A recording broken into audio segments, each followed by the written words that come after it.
que moto azalaki vice-président na ngai ayaki mokolo moko akoti na bureau na ngai apisinga mon général naye komi confesse obatisa nga lisusu mpo oyambisa nga lisusu Yesu. Ndenge nini ayaki accompagné na mwana na ye ya molimo nayebisi ete oyo nani o mwana na nga molimo asitisa na nga bite abima libanda bite mpo ayibi makambo nyonso nayebi te me mpo tosolola malamu lokola batata abima atangi seri ya baserviteur na nzambe bakombo na bango bainitiaki enelo babengi kabale juif bazoloba parti secret ya bible oyo ezali occultisme tata wana bakomi kobima na butu bazokende ti bakomi na océan moko na rivage na yango bato ebele suka ezali te mutu moko ya lumière makasi azobimela bango shiko bango nyonso balati abibila mbe ezali lokola kaki lokola pembe baza koadore ye me ntango bakobima je me réserve bakobisani makambo ezali wana atuni makambo ozoloba eza yo na age na spirituel okotaki mpo na nini abi nakotaki mpo nazwa nini connaissance moningo nazoloba ezali na kati ya makambo wana akufa histoire bakomona balobaka ya devest tango tosoli tosiege moto azalaki doyen na biso alobi makambo oyo etranspire te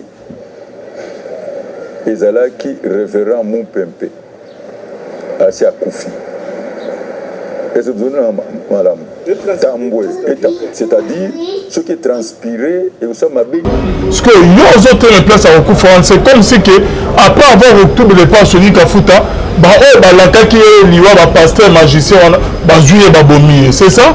Oui, mais Papa Luvin, s'il a fallu accepter la mort, il fallait faire la kuna. Mais je suis venu parce que je sais que c'est la force. Parce que je sais que Jésus guérit, Jésus sauve. Mais il faut une suite. Bon, on pouvait comprendre que dans la sauveté de Dieu accepter Akoufa pour sauver. Et tous les autres, la suite. Génération de Fouta avec la Bible. Il y a plusieurs jeunes qui sont venus autour de l'épanaïe à Koufi. Oh là là. Il le cadre, c'est bien. Pasteur David. Et autour de l'épanaïe à Koufi. Analysons les choses. Shalom, shalom, bien-aimés dans le Seigneur. Un grand merci. Nabino nyons tout bozola na biso de partout. Bonzambe, na bonzambe, lola, ezofuta. Simona oto ya kolobake nzamba boto kwaye. Disu soit na maso azo sera biso elongo na pasteur Feza Misia. La bouche autorisée de l'Éternel depuis Zéré na filo moko ya motema.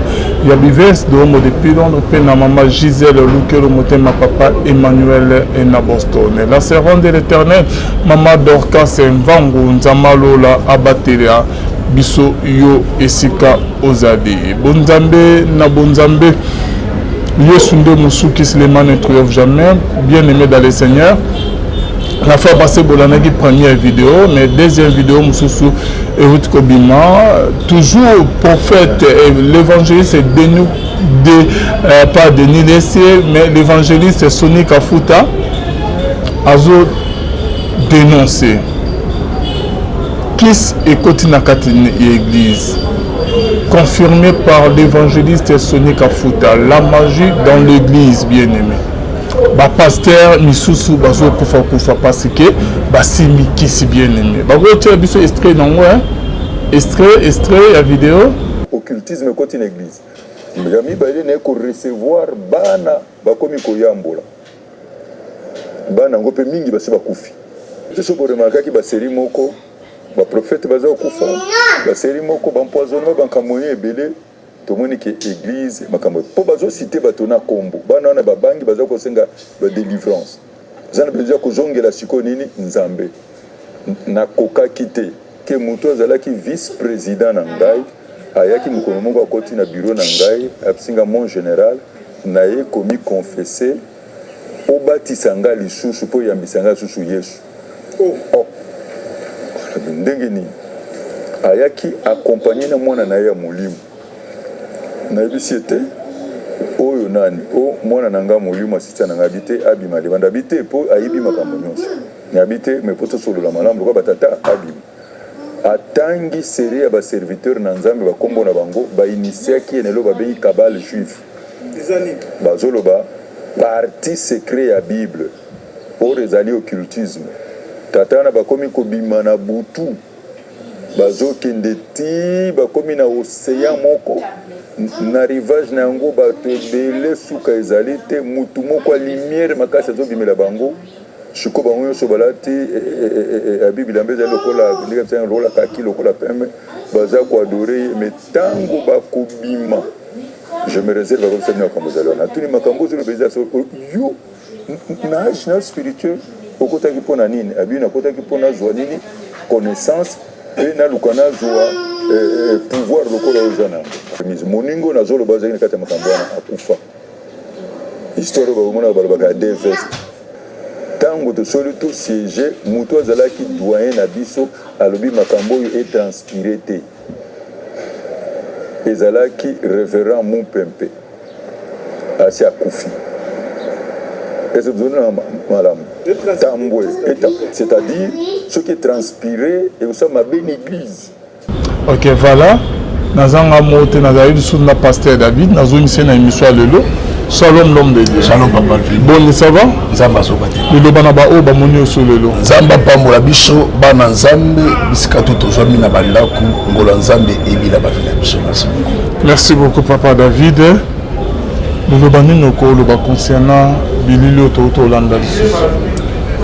Oh, papa maintenant ko expliquer soit en tête reposée au landi vidéo maloba ya papa. Et là, on a un peu décortiqué maloba nyonso papa lobi.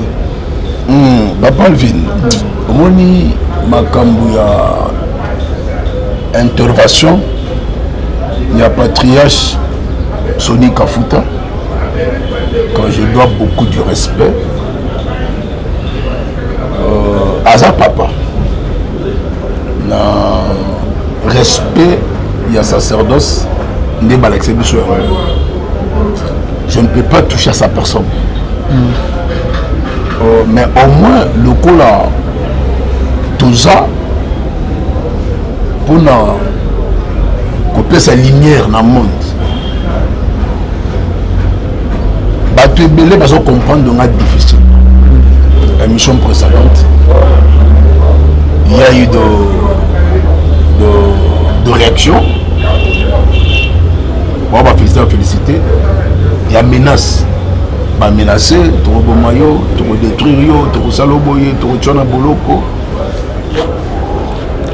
Les gens me comprennent mal. Je ne peux pas toucher à la personne de Soni Kafuta, que moi, David, je respecte, comme mon père. Et deuxièmement, que tous ces gens qui sont en train de menacer, de dire n'importe quoi, quand ça dit David non. Parce que déjà na kola têtu. Nous avons maintenant changé de choses. A commencé à faire autre chose à brebis. Na kola maître yoye. Donc na go banga te. Oyo bat bazolo ba soli ndengeli non. Je suis sûr de moi. Et deuxièmement le na yamba Yesu. Le Yesu abattre la biso, abomba biso. C'est pour dire que na banga na ngamututé. S'il faut dire la vérité, je dis la vérité. Pourquoi? Parce que tu peux se dire la biso pour na Yesu. S'il faut mourir le roi Bétienne, s'il faut mourir le roi Banani, tout le monde, on accepte la mort. Mais nous allons servir Dieu jusqu'à notre dernier souffle. S'il faut parler de la vérité, je parle de la vérité. Na banga mutumoko te. Tout côté l'analyse. Papa m'a dit que Soni Kafuta a clore n'a pas dire naïe. Il a dit ceci. Adieu naïe, l'offre de la qui président conseil de sages. Adieu naïe, agro naïe. A dit clairement que groupe il y a un évêque Songolo Pakala. Il y a un naïe, à côté de la cabale juif. Au bombardement dans nos parties secrètes, il y a Bible. Nga na c'était le pasteur musu ba munanga na mokoy. Ba mi manga na buso ba wana. Je peux citer 2 ou 3 semaines passant, il y a d'autres pasteurs ba ya ko munanga sus ba mi manga na buso ba wana. Buso ba ni na magie papa. Ah, donc aussi ma kiss.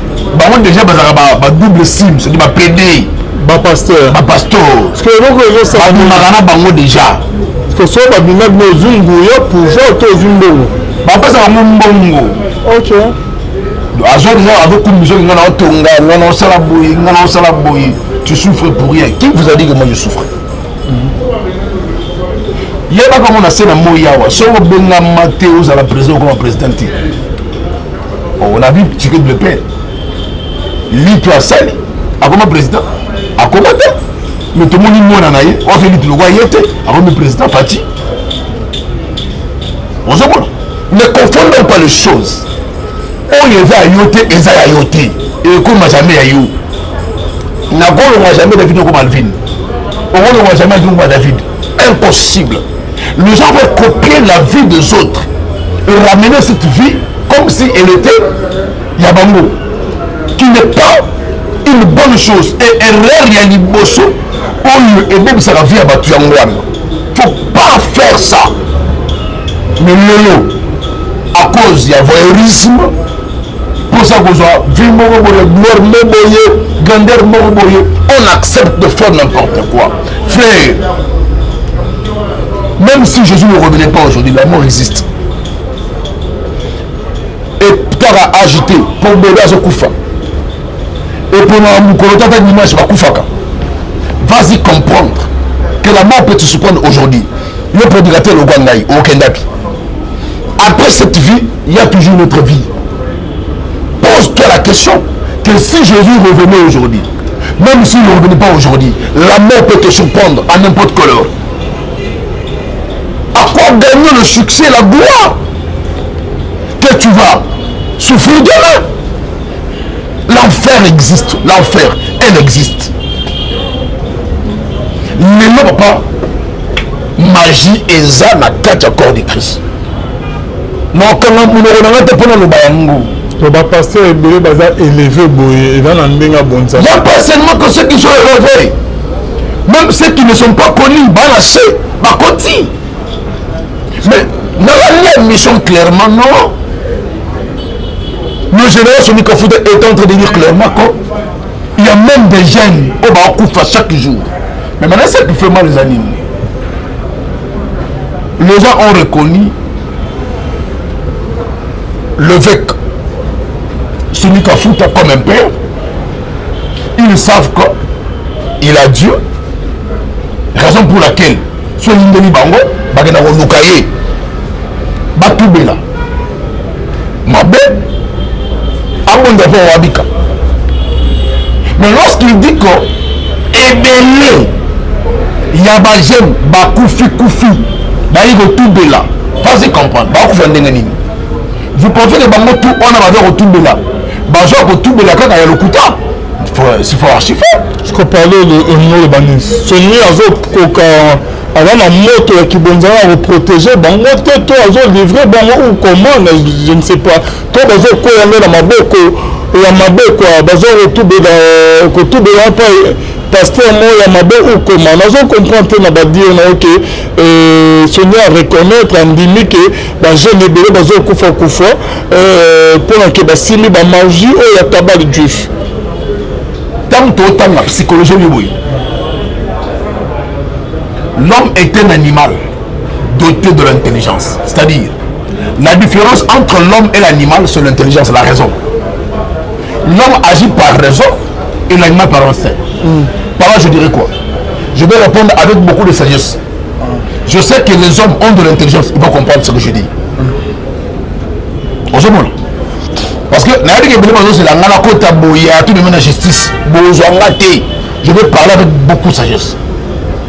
Problème de ça, les amis. Papa Lvin, il n'y a pas une force au-dessus, il y a combat Yesu et Zaki. Le chrétien nous dit un nom a été souverainement élevé au-dessus de tous les noms. Ce n'est pas Kimbang, ce n'est pas Mahomet, ce n'est pas Bouddha, ce n'est pas Baramoto, Kuna. Non. Le seul nom qui a été élevé au-dessus de tous les noms, c'est le nom de Jésus. Donc tous les genoux fléchissent. Tout esprit fléchit devant le nom de Jésus. Et tout le monde confesse que Jésus est Seigneur. Même les sorciers, ils reconnaissent toujours le Seigneur pour preuve. Shadrach, Meshach, Abednego dans la fournaise. Le roi a reconnu la 80 personnes. Il a laissé le trône à Télémikit pour assurer présence à 80 personnes qu'il a le visage du Fils de l'homme. Il a reconnu lui qui ne priait pas. C'est pour te dire quoi? Notre Dieu, notre Jésus que nous servons, Basiren Bayebi, diable Ayeb, tout le monde Bayebi Yesu. Et il n'y a aucune force qui peut s'opposer devant le nom Jésus. Exact. Mais qu'est-ce qu'il fait? Que Batouba qui ne retourne là en Koufa. Qu'est-ce qu'il fait? Que Batouba qui me diable, vous allez me dire que tous ces gens qui sont morts, Batouba là le Kouta, Baba hypocrite. Il faut faire attention. Nous pas qui n'est pas diable, il n'y a pas naïu, il n'y a pas nzam, il n'y a pas matin, comme il n'y a pas une vieille ali. Mais nzam azali bon on a maître il y a souffle de vie sonné qu'à foutre d'aller me couper ma bonne moitié ok ce qu'on est pas naïe il faut garder en vie et c'est pas si nzam mange mon lit mon nom se dit qu'à foutre il n'est pas le maître de ton souffle de vie. Jean 3,16 quand l'Éternel attend le monde il a donné son fils unique afin que quiconque croit en lui ne périsse point. Mais qu'il ait la vie éternelle. La vie en est la vie éternelle. Ne périsse pas. La vie éternelle.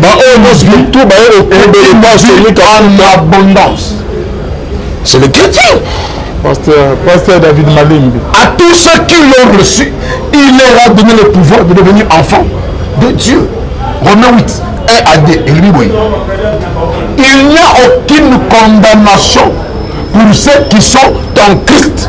C'est-à-dire, na wudeni na mwana, na kini, na yepa yesu, na yambi yesu, connaissance zani, ekoi, baranga liwa kuna babomanga. Le fait d'avoir pas yesu, connaissance ekoi. Verset 2.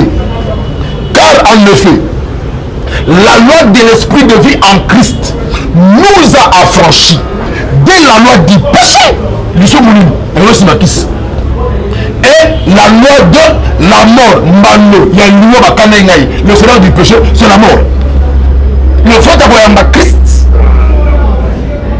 l'esprit de vie en Christ nous affranchit, nous libère de la loi qui nous condamnait de nos péchés et de la mort. Au niveau de place ndeko parce que en livre c'est bien qu'à foutre une vidéo ils ont azolo baké ils ont secrétaire ce adjoint né pasteur adjoint né o ya ko tubela ke baninga na ba pasteur mususu ba kosi na kisi ya bakaba tu fa comme na butu bazo rozoi akokita aye ko tubela pas sonika futa alors aye bisi pasteur sonika balobi ke soki ke na bimisi ba vérité na okufa parce que yo autres les place à okufa c'est comme si que après avoir tubela pas sonika futa balakaki liwa pasteur magicien wana bazuye babomi c'est ça?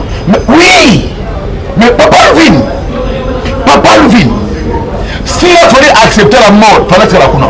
Mais je suis venu parce que je sais que c'est la force. Parce que je sais que Jésus guérit, Jésus sauve. Mais il faut suite. Bon, on pouvait comprendre que dans la sauveté de Dieu accepter Akoufa pour sauver et tous les autres. La suite. Génération de foot à la Claire Abiboye. Il y a plusieurs jeunes qui sont venus autour de l'état naïe à Koufi. Oh là là. Il le cadre, c'est bien. Pasteur David. Et autour de l'état naïe à Koufi. Analysons les choses. Parlez de nous, Bani. Analysons les choses. Ceux qui mettent baron besoin autour des pas Sonic à foot. Parlons. Sonic à foot qui bon zambé. Zéto toye mon copé. Avant la tête il y a un pasteur occultiste wana to qui bonzambe les attaques la puissance te qui a prié nzambe na pour que ba pasteur besoin retrouver pas na bas toujours en vie. Nazo comprend place wana te to ezali souveraineté ya nzambe na CP que aza milimu na bango. Josué Roboula Bitumba. Aboramus, il vit un homme joyeux en blanc, na épée. Application. Es-tu le nôtre ou le leur? À répondre oui. Je suis le chef de l'armée de l'Éternel. Je suis bon. Ah oui, Abissou. Papa Levin, il faut beaucoup faire attention. Beaucoup faire attention. Bibi, je vous envoie comme de loups et de brebis au milieu de loups. Il faut beaucoup faire attention. Actuellement, ma bécotie. molili elati le posa pole mabe ekoti na kati évangile okoza idée. L'ange du ténèbre sont déguisés en ange de lumière. Il faut beaucoup faire attention. Je m'explique.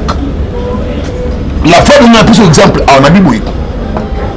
Namboka a déjà communiqué toi oui. Chikata. Banon apparent, ame, police à renseignement, TD, Tolongwe, PEM, Tolongwe, la police non, Tolongwe FARDC, Bango tout la semaine bala namba, Yozokima, bala n'ouvre Kangayou, bana mana perquisition, Oekipakate, Attends que tu vas au Luka, Yozokima. Baolanda yo comme l'ambassade à Belgique, l'ambassade de France, l'ambassade d'Italie, à Nigeria, à Congo Brazza, à Rwanda, au côté de l'ambassade de Malamoko. Papa Lvin, et à la Congo. Justice et RDC et le sous-Caliban de côte à T, tu es sauvé. Ce qui va gagner, c'est que ambassadeur azulu alivré yo nde bakangi yo soki alivré yo te bakanga yo te c'est pour dire quoi alivré bango c'est pas ce que moi je dis. Okay. Analysons. C'est pour dire quoi? Quand tu vas vers un homme de Dieu chercher la solution à ton problème et que il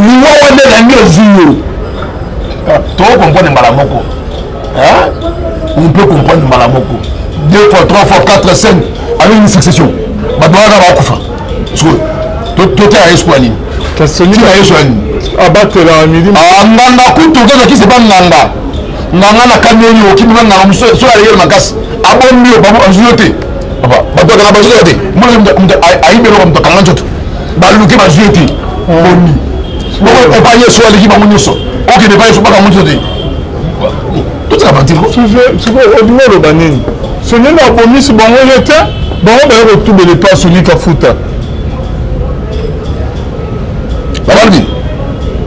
est-ce que Sony Kafuta a prié là, il va prier là, c'est ça, nous avons le problème. Tant que tu as prié là, nous avons reçu le mandat. Ce mandat, c'est de faire comme Jésus.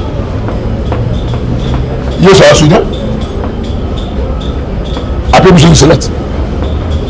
Après monsieur Bokonzi. Abina Pierre. Sur toi, je bâtirai. Et les postes de mort ne prenons point sur elle. Voici, je donne la clé. C'est que tu fermeras sur la terre, ça va fermer aussi. C'est que tu ouvriras sur la terre, ça va ouvrir aussi. Papa le fils. Moi je me tiens, je prononce ma parole comme étant loin de Dieu. Je déclare, je bannis la mort. Nous écoutons. C'est une zamatikanga. Ah bon? Ah, c'est une zamatikanga. Et ça souveraineté en Zambie. Papa le fils, c'est une zamatikanga.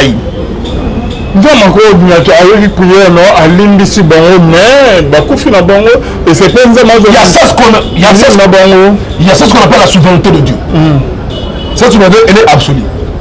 Dans la souveraineté de Dieu, il peut se permettre d'accepter nous de tout les Koufi. Alors, pourquoi on condamne Sony Kafuta? Sony a maître, il a souffert de vie. Ok. Quand déjà cela devient maintenant une succession, mode de vie, habitude, ce n'est plus Dieu.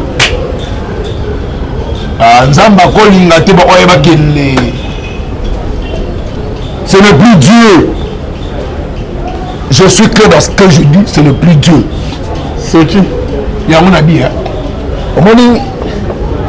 Il faut réformer seulement le réveil. Ok. Mon réveil. Et côté pitopal. Mais on peut se tenir là si. Là, je suis en train de parler. Il n'a pas besoin de raison jamais.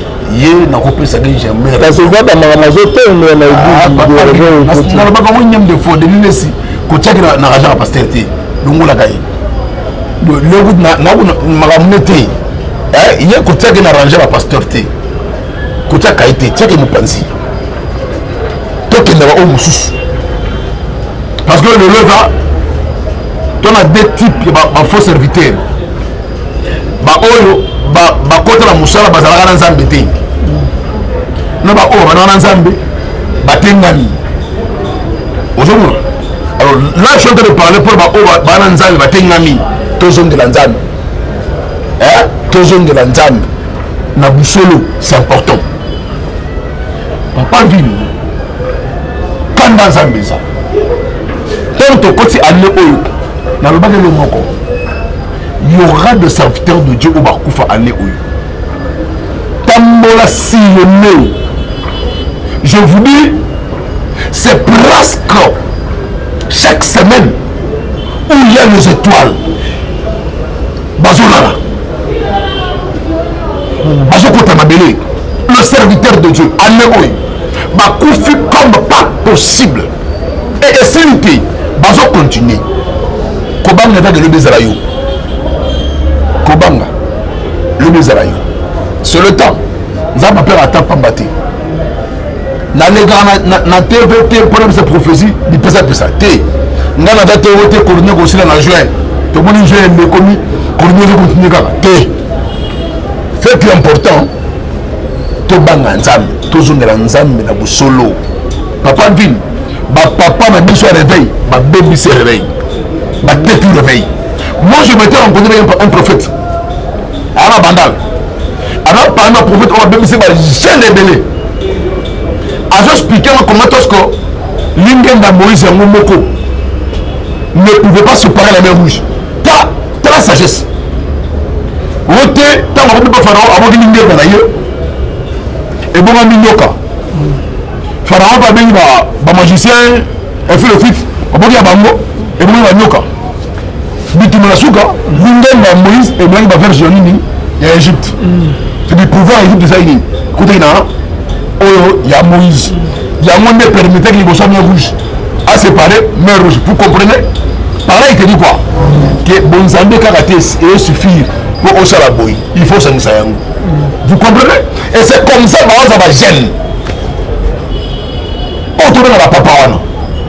C'est comme ça que ça va gêner. C'est comme ça. Les gens sont pas d'Anouka. Anouka. Et fait un succès partout. Anouka, Anouka, mais c'est de la magie. Il le fait de la lumière qui n'est pas biblique. C'est le judaïsme. Nous ne sommes pas dans le judaïsme. Vous comprenez? Mais au lieu que le peuple soit la mission qu'on prenne Magamou. Non. Mais au moins, qu'est-ce que vous allez faire? Magie est côté l'évangile. Magie est côté na évangile. Heureusement que l'évêque Soni Kafuta lui-même a parlé de ça. Pour tout le temps de Bagango. Mais c'est l'évêque Soni Kafuta, un patriarche, qui a parlé de ça. Et dans l'évangile. Et maintenant, va péder à l'Iséquité. Pasteur, il y avait confusion totale. Temps de la fin. Pasteur, que toujours pèse bien en confiance. C'est sur le mot pasteur que par contre nous avons déjà la magie. Temps de la fin, papa. Bah l'Iozoya aussi ces années. Temps de la fin. Oh là là. J'ai déjà parlé de ça. J'ai déjà parlé de ça. Temps de la fin. Moi ma prière encore. Réforme. Et c'est ça la mana banane. C'est ça. C'est quoi le problème est l'année? Je ne sais pas. Je ne sais pas. Au moins, on a gagné ma papa. Il y a un peu de Azali. Ok. Malgré ma faiblesse, Baza. Mon papa est un Kilani. Un Kilani. Aza. C'est un fait. Ateka Yesudi. Bazali. Maintenant, Bangonde, Bako Telema, loba. Parce que nous autres, lorsqu'on parle, nous avons dit. Barote Mbaloba. Mais qui ministre, mais c'est le Seigneur.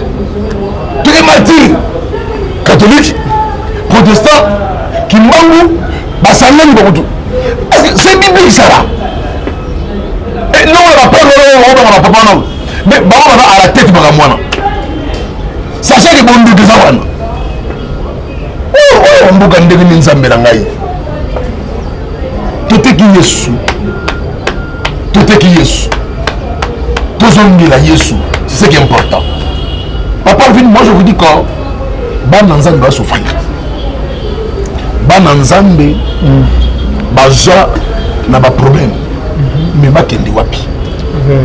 Il y a une dame qui m'a appelé à Kigali, na Rwanda. Banga ba initié l'église. Et maman wana elle peut se permettre à qui même l'église. À bon même la ressemble là. Tout ça pourquoi? Parce que banga ba initié. Quand makambo bakaba du feu. Vous comprenez? Bon ensemble est belé et maintenant après elle a eu des problèmes sur rien.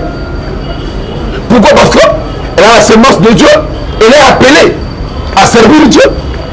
Mais Nicolas d'exception a son ce pasteur, prophète, apôtre, docteur, évangéliste. Dieu nous demandera les âmes qu'on a à détruire. Dieu a retourné à la bisomituana. Ba amoto bebisi. Ba amoto bungisi. Yesu le misonyo. Père. Ba onyo so pese kingai. Ate morota bungi sauf fils sa prédiction. Judas. Mais nan na yotu mito la question. Combien to kimisi bango musika nzam. Combien oyo mana yo to bebisi kondimba. Combien ngana yo to pembisi. Frère, âmes et chers, trop cher. Bible dit celui qui a bon mon thème, faites de cela là. Ce que bana ko raisonner. Moutona, faites de cela qui yo pembisi. Yo kimisi. O de kiye, o bomisi. Raisonner quand dans un mélicone aux alandés.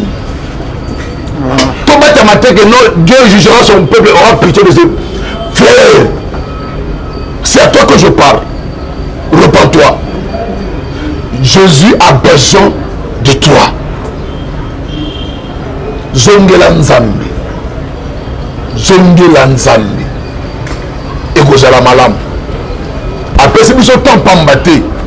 Parce que avant la poste à yo, aux Zongela yi. Nous allons en côté, combien de côté va couper. C'est ailleurs. Ce quelque part. Nous avons mis sur le bagala. Nous avons mis sur le d'un pasteur. Nous avons mis sur le mais Rwanda a 4 ans de recherche. On va un pasteur. Son pasteur, bon, il y a un éco. Ah, un pasteur. C'est quoi, nous avons un état. Papa Levina, Kolasunga. Ces gens-là, leur force, ils prison dans une babassi. Comment ça? Expliquez aussi. Parce que d'accord. Le fait que Bimara Babashuana, ils vont béton na bango, ma chance na bango, pour se régénérer, va régénérer force na bango, va évoluer, va avoir un succès. Bande kwa basi tout fongola misu kabelo iPhone eda na prix ya vie na ote oui otika nzoto basalani na yo bapeso $1000 bapeso 500 yo sepeli mais mutana ebi azui vie no mobimba kenon. C'est comme ça au moment c'est comme malheureuse. On a vu tout ça pourquoi? À tes cas de motonnions. Mais Esaü a fait ça, non? Terrain qui beaucoup de Nicolas Soupe a teki. Nicolas va Kabelo, va Dubaï, va Nabasi, va teki va vie là-bas. Va teki va chance là-bas. Et on veut retrouver la moitié au Bali. Celui qui trouve femme, trouve bonheur. Celui qui la moitié au côté malin. Tout ça pourquoi? Parce que bonheur, nous avons la paix. À Kabango, des gens qui gagnent. À quel langue? Est-ce que le nom de la pamba? Et toi, tu viens, malédiction là-dessus. Il y a possibilité. Il y a pour récupérer l'étoile. C'est Christ. Si tu croises un homme de Dieu qui a reçu l'appel authentique, je suis clair. Tu croises un homme de Dieu qui a reçu l'appel authentique. Il y a possibilité, car le chrétien nous dit, je restaurerai toutes les années que les sauterelles avaient dévoré. Il y a possibilité avec cet homme-là. Et c'est là le mandat de la délivrance. À la lieu, il va restaurer et le coin. Mais ce n'est pas encouragé, pourquoi? Parce que et Belé va faire un coup. Et le mouna. Aventure, c'est pas manqué. Anti-valeur régie à son sein. Moral et couilles. Homme de Dieu que nous sommes. Répentons-nous. Servons Dieu dans la sincérité. Et Nzambalola. Arsab Sobola. Aujourd'hui, le vin a dit clairement que ma jeune est belée. Bazoa est pas naïe que tout bela. Il a été clair. Bazoa est pas naïe que tout bela. Mais arrivons clairement. Tu connais d'abord. Bah Kofi. Donc tout bela est ici qu'il faut pas qu'il nous a protégé. Mais Papa Levin, dis-moi oui. Si l'Éternel Dieu est pour nous, qui sera contre nous? Personne. Donc, les gens n'ont pas normalité. Papa Levin. Oui, bien. Famille à Bouloukayo. Et ils ont été. Hein? Bokeh au Bali Moissanduki. T'es là? On t'a posé. Bah, on t'es combien? Bon, moi, ça là. Dans fond la porte. Il me doit te cao. À la famille. On est un monde. On est c'est celui qui a foutu à fond du peuple qui bah oh bah tout de l'épargne bah kufa bah boma bah on a bah zana maïli mutoza maïli à comprendre dans l'eau mutoza maïli à comprendre au dans l'eau. Mais papa Sonia Adam Kolope ma bombe était deuxièmement question que nous avons posé ça boy Yesu na quoi moyibi monande comme ayebisi moyibi wana que non masum no elisani mais empêcher qu'il y ait liwana était que babo moyibi wana kufa Yesu na moyibi bazali kapi na pochoni babaka di bango déjà c'est pour dire moi bango déjà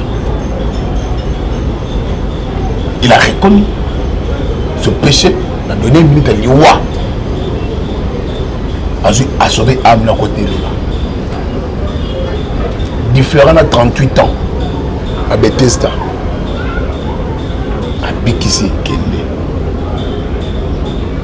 la qui s'en a par oua mouillé dans les courses n'a pas Yesu dans tous les 4 évangiles Mobimbawana où a Koufa Lazare coûte monique Lazare a Koufi à la nuit à ce coup-ci tant que a Koufa Yesu a biboyi papa ba onyo so pesingai ata moko ta bungi car fils de la prédiction ndi oya bungi le reste ata moko bungi asati c'est Yesu qui a dit ça soyez bien sangai lorsque tu n'es pas Yesu papa le vin d'accord sauté Jésus assure nos vies.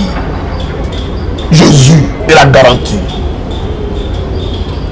L'Éternel est mon berger, je ne manquerai de rien.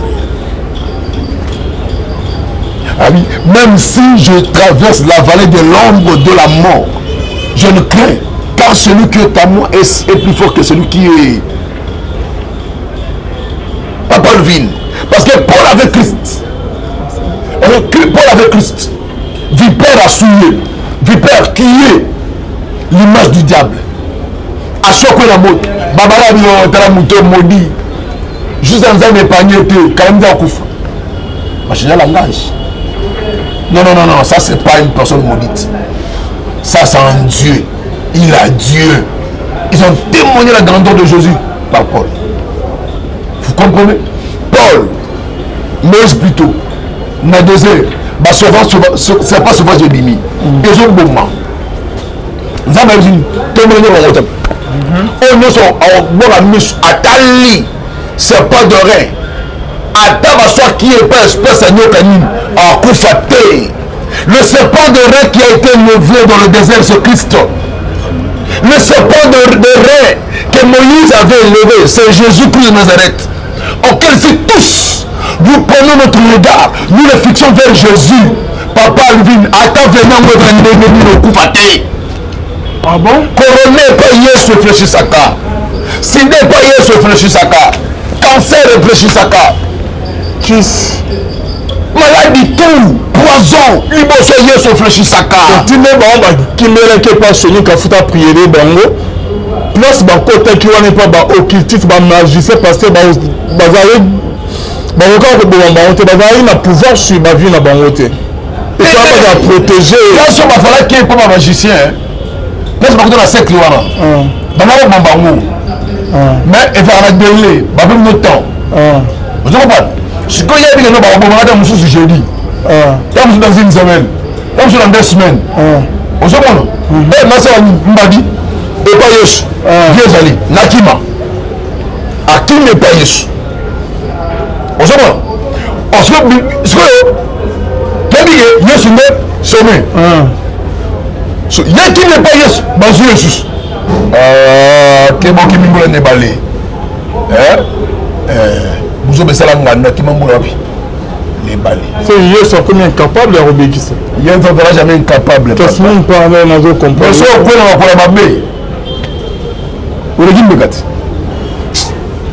Vous pensez que c'est tout ce qui se dit apôtres qui sont apôtres. Mets-toi la Bible. Tu as trouvé ce qui se dit apôtres et tu les as tourmentés. Bible dit. Après c'est dit. Je ne suis pas sans. Je ne suis pas juste. Je ne dis pas que je suis propre. Non, je suis un humain. Je ne suis pas parfait. Je suis faible comme tous les autres. J'ai commis aussi des erreurs dans mon passé comme tous les autres. Non, je n'ai jamais vendu Jésus. Naroté ka yesuti. Natamo la bakolo papa Alvin. Yesu na teketi. Nakufa pauvre, mais Yesu na teketi. Aujourd'hui, bato bateki Yesu. Nicolas Mbam, bateki Yesu. Lokola Jida, azo soki tekayi. Pour le succès, gloire, azo ateki Yesu. Bateki Yesu. Et vous êtes maudits, besoin de la zane. Besoin de la zambi. Ah non, clairement, je parle comme un homme de Dieu. Vous êtes tous maudits. Revenez vers Christ. Je le dis parce que j'ai la couverture spirituelle. Donc, ils disent à Congo, ils ont débat. Papa le vide. Papa le vide. Tu vois, avec le ministre Michel Magard. Et ma papa, ma papa, soi-disant ma papa, ils acceptent de traîner les enfants de Dieu. Non, on a besoin de moi. Vous regardez ça là. Islam. Maman,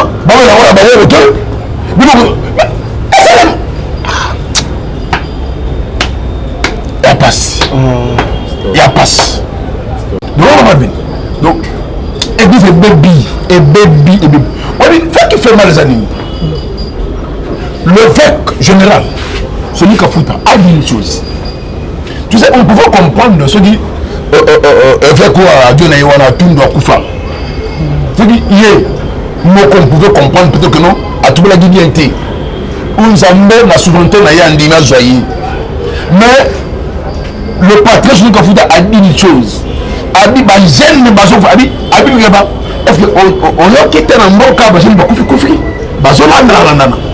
Vous ne pouvez pas la faire, j'aime beaucoup de belé. Bah, moi, on va tomber là. Calvin.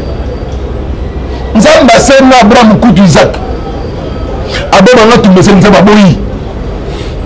Aboya sacrifice humain nzamba boya.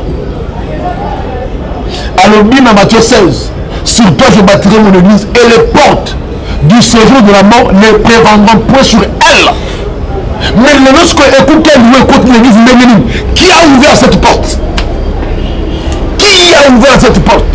Où les hommes de Dieu sont tentés de partir. Qui a ouvert cette porte? Il y a du sang. Je ne pas évêque général. C'est lui qui cache cette transgression ne prospère point. Mais celui qui les avoue et les délaisse obtient la miséricorde. À côté de la une, il regarda cette veuve dont le regard ému de compassion et dit, femme, ne pleure pas. À 5 000 secondes, la télé, j'aime, lève-toi. Il a remis dans la vie, c'est lui qui est mort. Mais comment expliquer qu'aujourd'hui Jésus est devenu incapable? Il y a un mix, c'est un monsieur Koufan. Boni, papa Alvini. Boni. C'est ça le mal. Les gens pensent qu'on va regarder la gare. Dieu n'est pas dans le renommé. Dieu n'est pas dans le renommé. Elle a une grande renommée. Dieu n'est pas dans ça. Dieu est là où son nom est invoqué et là où sa loi est observée et obéie. C'est là où Dieu réside. Tous jeunes de l'ensemble. Bah pasteur Belé Lolo, bah on t'est cabane ensemble. Yo va passer au kimi pas pasteur qui vient de se mettre par la peau, bah ça ni. Nous sommes au Kimi, et voilà, au Kimi Ngando, et pas l'hippopotame, pas Ngoubou. Après, je vais pas soigner. On ne pas Ngoubou, nous organisons que nous, au Biki, non, t'es papa, on va te parler. Bah, on y a eu. Bangona Bango. Et là, la clé, Bangona Bango. Bangona Bango. Évangile les bébés. Tous jeunes de la Zambie, c'est ça qui est important. Merci beaucoup papa David Poto Kenga. C'est la fin de notre émission. À Monique Olobi, au Singela Oloba, Bande Bazo Lanabiso, beaucoup comme la biso, vous commentez, vous tenez biso un message par rapport à la vidéo Touché, analyse Toto Salana, pasteur David Poto, concernant sur vidéo, au l'année, il y a pasteur Sony Kafuta Ningazo dénoncé. Mama Kamarabe Kiss na kati ya église ok ba pasteur mususu bazo kufa déjà après avoir okene aussi ma kiss kuna papa maloba na ya suka na église corps de Christ na ba pasteur ba collègue na yo pe na église corps de Christ na bandimio bazo landa yo o baza toucher na message. Mes chers frères et sœurs, Jésus revient bientôt. Bible le dit. Rachetons le temps car le jour sont mauvaises. Ce que j'aimerais te dire, toi qui me suis, cherche Dieu dans la vérité, dans la sincérité. Donne ta vie à Jésus. Si sur cette terre, il y a le faux. Le faux ne peut jamais exister sans que le vrai existe. Il y a toujours le vrai qui existe. Avant de t'attacher, prie Dieu. Implore Dieu, que Dieu te montre, que Dieu t'oriente. Il parle, il écoute. C'est ce qui est important.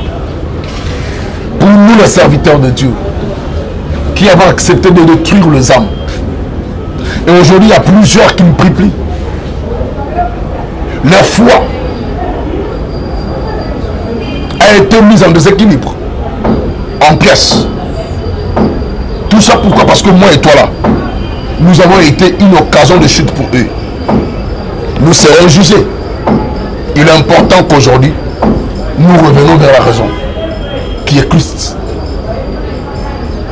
Il a ouvert sa porte en disant, voici je me tiens, je frappe. Celui qui entendra ma ouvrira, j'entrerai, je suivrai. Ouvre ton cœur à Christ. Donne ta vie à Christ. Il n'y a que Christ qui sauve. Il y a que Christ qui guérit. Dans ta vie à Jésus, c'est ce qui est important. Pasteur, apôtre, prophète, docteur, évangéliste, tozongela nzambe. Tozongela nzambe. Et que ça la malamu. Nzambe kotuna ngana yo ba amu nyosuyo. Pour chuter et clôturer, peuple de Dieu, le nom de Jésus guérit. Le nom de Jésus sauve. Le nom de Jésus libère. Le nom de Jésus restaure. Délivre, bénit, élève. Tout ce que tu peux chercher est en Jésus. Croyez-moi. Si Jésus ne revenait pas aujourd'hui, au moins le beaucoup laï. Merci beaucoup. Vous voulez entrer en contact avec nous, nous sommes là. Plus 243 82 411 32 46 plus 243 82 411 32 46. Que l'éternel Dieu bénisse la seconde de Dieu. Que Dieu de notre alliance te fasse du bien. Je clôture pour dire ceci. La vérité, on va la défendre jusqu'à la dernière seconde, à la dernière minute. Ceux qui vocalisent qui avec le menace, te retirent la vérité, te retirent kate, te koloba. Attends le bobo miso, mabanga et koloba. Attends le bobo miso, il y aura d'autres. Élie s'est tombé pour dire que je suis le seul qui n'a pas fléchi. Dieu lui a dit, il y a encore 7000 qui n'ont pas réfléchi devant Baal. C'est pour dire quoi? Derrière nous, il y a de ceux-là qui n'ont pas réfléchi. Ils sont, ils existent. Attends le bobo miso, baroya kaka. Zamba pambola biso. Merci. Merci beaucoup, pasteur David Poutou, d'être venu. Merci. Merci. Nabinonion Stoubolanda Ibiso, Nadjun Kamanda, Zaesima Kamera, Bonzambe, Nabonzambe, Lola, Ezofuta, Simonanto Yakorobake, Nzamba Boye, Tokwaye, Biso Swapina Massazo, Biso, concède-moi la prochaine.